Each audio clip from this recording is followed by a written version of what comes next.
Bonsoir, je suis Sandra Chalinet, je suis directrice des Terrasses du Port et nouvellement élue présidente de la Cité des Entrepreneurs. Donc la Cité des Entrepreneurs, c'est une association qui a été fondée par la Chambre de commerce et par Euroméditerranée, les PAEM, et qui existe depuis 15 ans.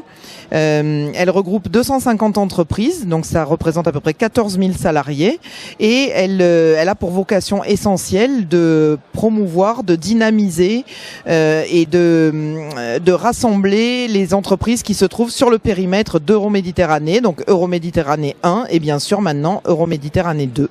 Voilà, donc mes fonctions consistent principalement dans le fait de fédérer toutes ces entreprises, d'essayer de faire qu'on soit de plus en plus nombreux pour qu'on soit de plus en plus efficace et que surtout il y ait une très bonne homogénéité et un très bon dynamisme sur ce périmètre d'Euroméditerranée. Donc ce soir, nous sommes à un lundi de la Cité des Entrepreneurs. Donc le lundi, c'est une soirée qui se passe une fois par mois, pendant laquelle on essaie de mettre en valeur un des points forts du périmètre d'Euroméditerranée. Ce soir, c'est la présentation par Franck Gélig d'Euroméditerranée 2 et de donc tous les projets qui vont arriver dans les 15-20 ans qui viennent. Et on a beaucoup de monde qui est là à la fois pour apprendre, pour comprendre et également pour échanger, pour discuter et pour nouer des liens et se rencontrer de façon à ce que on ne soit pas éloignés les uns des autres sur le même périmètre, qu'on connaisse les entreprises qui sont à côté de chez nous, nos voisins, et que l'on puisse travailler ensemble. À part les lundis, nous avons bien évidemment d'autres manifestations. Nous avons des déjeuners de l'innovation, nous avons des petits déjeuners nouveaux adhérents, des petits déjeuners VIP où nous accueillons des personnalités qui peuvent nous apporter de par leur fonction, de par leur connaissance du périmètre. Le dernier petit déjeuner était par exemple l'occasion d'inviter Bernard Morel, le président de l'EPAEM. Et tous ces événements sont à la fois prétexte à se rencontrer, à se connaître, à connaître notre territoire et à travailler ensemble. Donc vous pouvez prendre connaissance des futurs événements, mais également des adhérents de la Cité des Entrepreneurs sur notre site internet en tapant tout simplement la Cité des Entrepreneurs et vous trouverez tout de suite le site qui va sortir après ça. Voilà, merci beaucoup. Donc bonjour, Jean-François Royer, directeur du développement d'Euroméditerranée. On se retrouve ce soir à l'occasion d'une soirée de la Cité des Entrepreneurs d'Euroméditerranée qui nous a permis d'évoquer l'actualité d'Euromed, Euromed 1 et puis Euroméditerranée 2 qui rentre en phase opérationnelle avec plusieurs livraisons qui sont en train de s'activer. On est ici au centre d'information d'Euroméditerranée qui est notre showroom où est localisée la maquette qui permet de se rendre compte en vue aérienne de ce qui est en train de se passer sur ce périmètre du cœur de la métropole marseillaise. Et c'est un centre d'info qui vous est ouvert à tous, tous les jours, pour venir prendre de l'information et aussi des conseils d'investissement. Puisqu'une de nos missions, c'est évidemment le développement économique et accompagner les investisseurs et les entreprises dans leur croissance ici, à Marseille, et plus particulièrement sur le quartier d'affaires de la Joliette. Donc on est à votre disposition et bien sûr, je vous invite à aller visiter notre site internet euroméditerranée.fr sur lequel vous aurez toute l'information et les contacts utiles pour mieux connaître Euroméditerranée et venir nous rencontrer.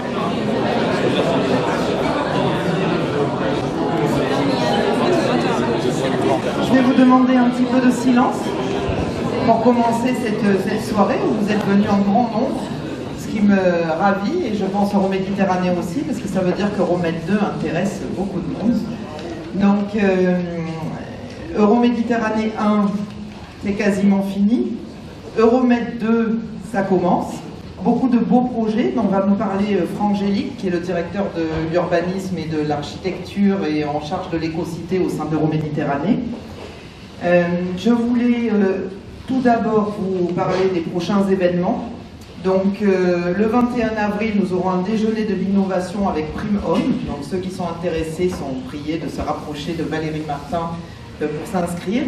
Le 24 avril, nous vous proposerons une balade urbaine sur le secteur de la Joliette avec Hôtel du Nord. Le 11 mai, nous aurons un lundi chez AG2R à l'Astrolabe. Et le 21 mai, une conférence sur l'insécurité à Marseille, mythe ou réalité, avec Laurent Muccelli à l'EMD.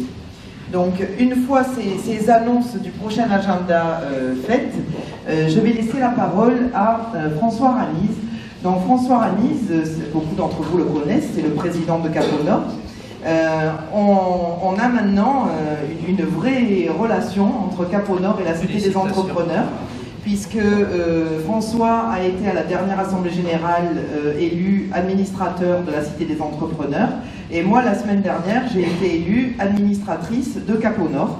Donc on tisse comme ça des liens entre Euromed 1, Euromed 2 et Euromed 2 plus un petit peu plus au nord, pour essayer de travailler ensemble sur des problématiques qu'on a souvent en commun. Donc je vais lui laisser ce soir la parole pour qu'il nous parle d'un très joli projet qui est en cours et qui va beaucoup occuper Caponor cette année, qui est le projet Norwigo, mais je vais lui laisser la parole tout de suite parce qu'il en parlera beaucoup mieux que moi. Merci Sandra, bonsoir à tous. Donc Caponor Entreprendre, effectivement, c'est tout ce qu'on ne voit pas, tout ce qui est au-delà de ce trait rouge. Hein. C'est-à-dire, en fait, c'est les anciennes associations qui étaient Arnavant et Entrepreneurs en zone franche, qui se sont regroupées, qui ont fusionné il y a environ un an de ça, et qui rayonnent effectivement sur les 14, 15 et 16e arrondissements. Donc nos entrepreneurs ont réfléchi il y a quelques années aux problématiques de transport sur ce nord de Marseille et ont élaboré un PDIE, plan de déplacement inter-entreprise. Au terme de ce PDIE, une des problématiques sur laquelle on pouvait agir, c'était ça ce qui nous importait, c'était pour nos salariés la problématique du dernier kilomètre.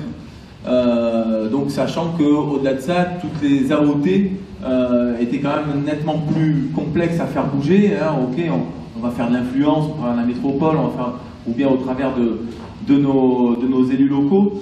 Mais là où on pouvait concrètement mettre quelque chose en place, c'était sur cette histoire du dernier kilomètre. Donc est né le projet Norwigo. Ce projet-là donc consiste à travailler justement sur le dernier kilomètre entre aujourd'hui la station de métro par exemple Bougainville et les entreprises de la partie 14-15 là, qui sont essentiellement sur Euroméditerranée 2 justement et ce qu'on appelait anciennement le territoire en avant, et puis également en élargissant le périmètre du côté des 13e arrondissements. Aujourd'hui, ce projet Norwigo, donc, c'est des solutions de mobilité, d'abord avec des micro-navettes qui vont tous les jours de 7h30 du matin jusqu'à 9h, et puis également de 16h jusqu'à 18h30, faire ces balanciers, si vous voulez, entre les stations de métro, pour le moment Bougainville et demain Capitaine Gène, et les entreprises de périphériques. Demain, toujours avec ce même principe de navette, on va rayonner sur la partie Henri Barnier. Ça, c'est toute la partie justement navette.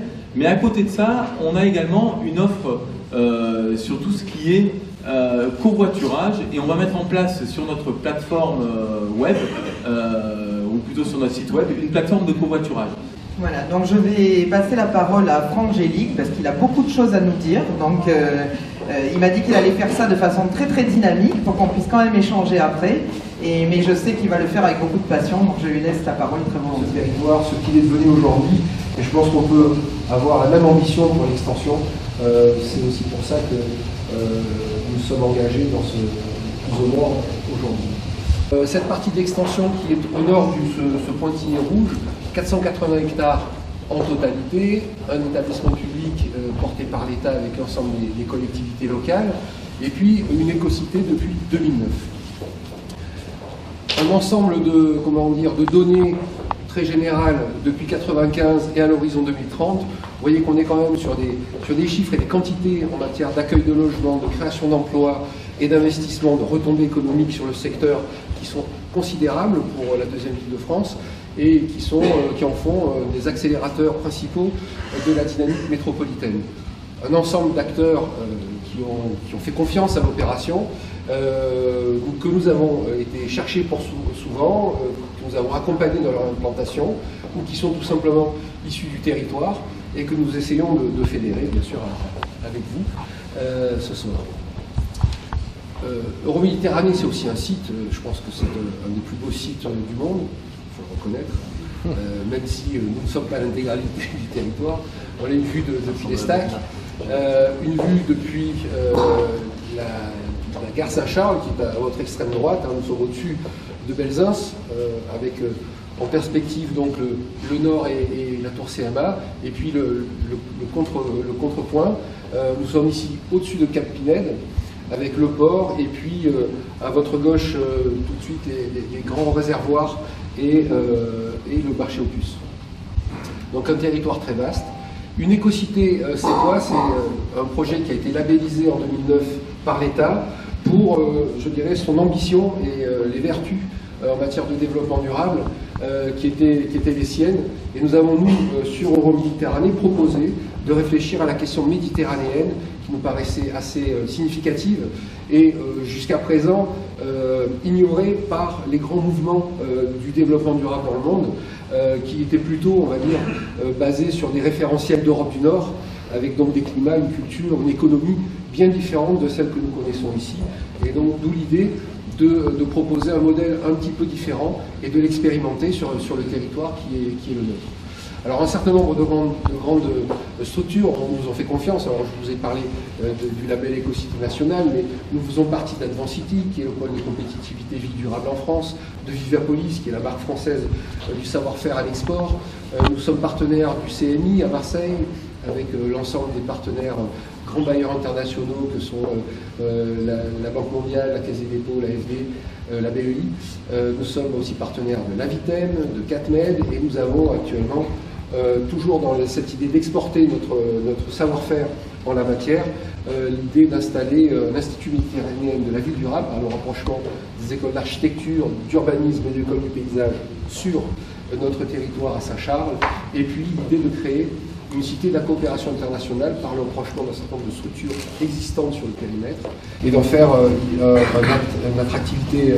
espace d'attractivité métropolitaine extrêmement fort. Parmi les grands axes, je dirais, du travail de cette extension, bon, vous voyez un peu la programmation diversifiée qui va s'organiser à l'intérieur même du projet.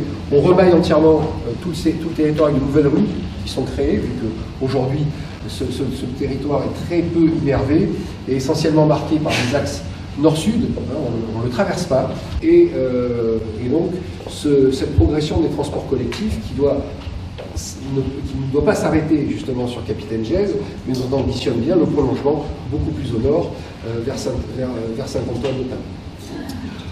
On parle du développement des modes doux. Alors on a rappelé tout à l'heure les projets de mobilité électrique qui doivent se développer très fortement, Twizy mais aussi vélo. Et on parle également de développement du transport marchandises, car la question de la logistique urbaine est une question importante, particulièrement à Marseille, cette logistique urbaine est très faiblement développée, en tout cas de façon cohérente à l'échelle du territoire, et où la question du dernier kilomètre électrique se pose bien sûr de façon extrêmement sensible. Sur l'architecture dite méditerranéenne qui est lancée, avec une forte dimension de confort thermique et de qualité d'usage, comment retrouver de l'intérêt pour habiter en ville, en centre-ville, et avoir cette qualité d'usage qui est d'une certaine manière souvent celle du périurbain, tout en bénéficiant de la proximité des grands équipements. Voilà les questions qu'on se pose aujourd'hui autour du projet. Et ce sont des questions qu'on se pose plus particulièrement dans un site démonstrateur, dont je vais vous dire deux mots,